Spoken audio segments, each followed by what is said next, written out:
وعلى آله وصحبه سادات العرب والعجم اما بعد فاعوذ بالله من الشیطان الرجیم بسم اللہ الرحمن الرحیم محمد رسول اللہ والذین معه اشداء علی الکفار رحماء بینهم صدق اللہ مولانا العظیم۔ تانا قربان یا رسول مدنی، تانا قربان یا رسول مدنی، تماشقید سبحان یا رسول مدنی۔ اوستا محبت چے پکم زلکی نقشوی نوی نشتہوے زلکی ایمان یا رسول مدنی۔ او کا ہزار زل ایمان روڑی خوبستال عشقہ چری بنشی مسلمان یا رسول مدنی۔ اوستا پا کمال جمال کرم سوال چے رب رضا شی زمان محمد امین استان آتوان یا رسول مدنی۔ اور ہم سوئے حشر چلیں گے شاہ ابرار کے ساتھ،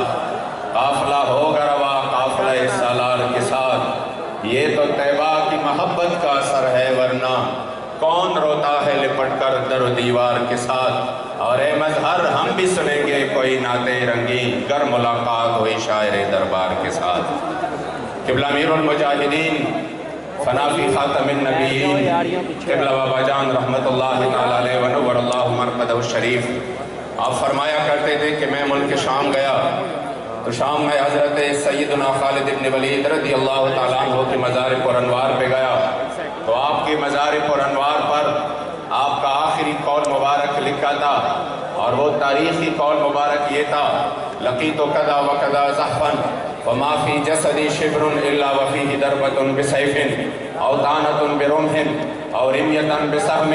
کہ میں فلاں مارکے میں شریک رہا، کوئی ایک بھی مارکہ ایسا نہیں ہوا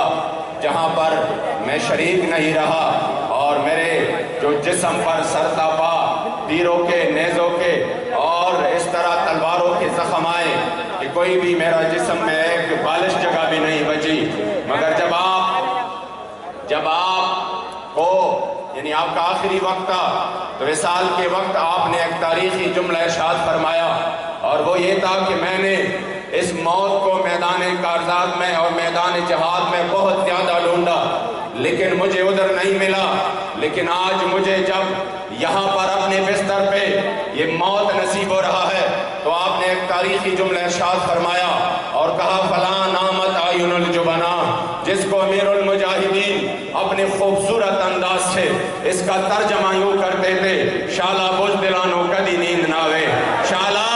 بوجھ دلانو کدی نیند ناوے۔ موت نے تو آنا ہے، ہر صورت میں آنا ہے، وہ چاہے اب اپنے بستر پر ہو یا چاہے میدان جہاد میں ہو۔ موت تو B P high blood pressure سے بھی آتا ہے، موت تو بندے کو ایکسیڈنٹ کی وجہ سے بھی آتا ہے، موت تو شوگر کی وجہ سے بھی آتا ہے، موت تو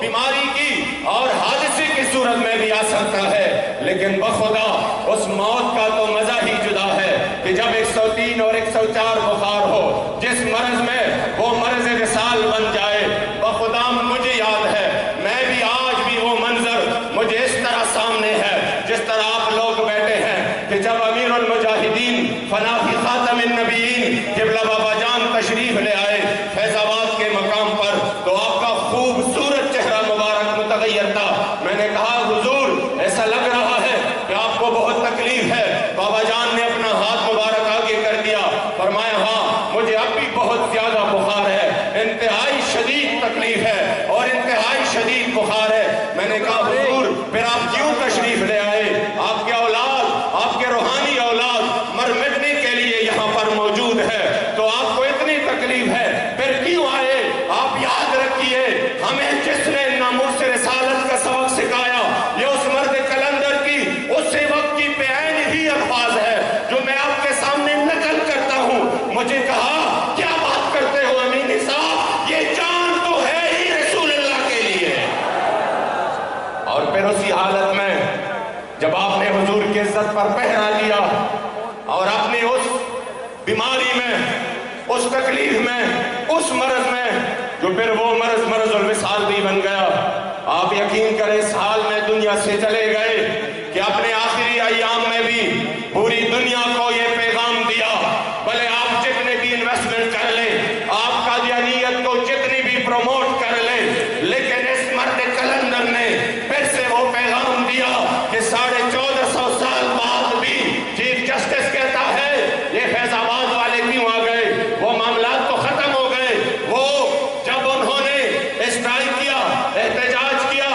وہ جو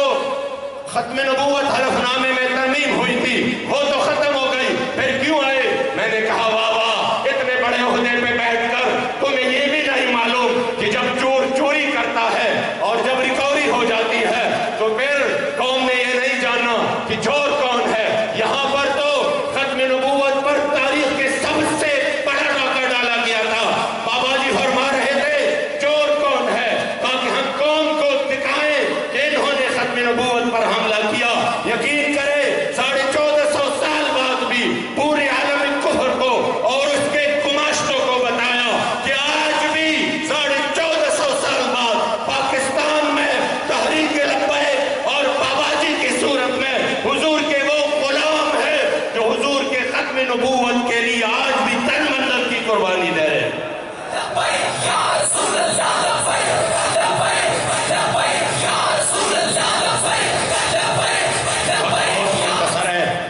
بس میں صرف چونکہ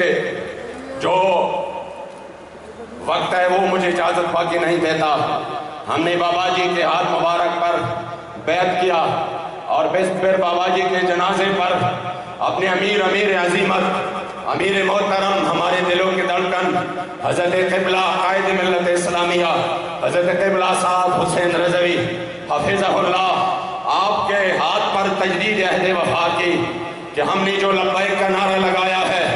جس کا معنی علماء نے لکھا ولب لک البابین، اور پھر شرح جامی نے جس کا معنی لکھا اقیم لخدمتک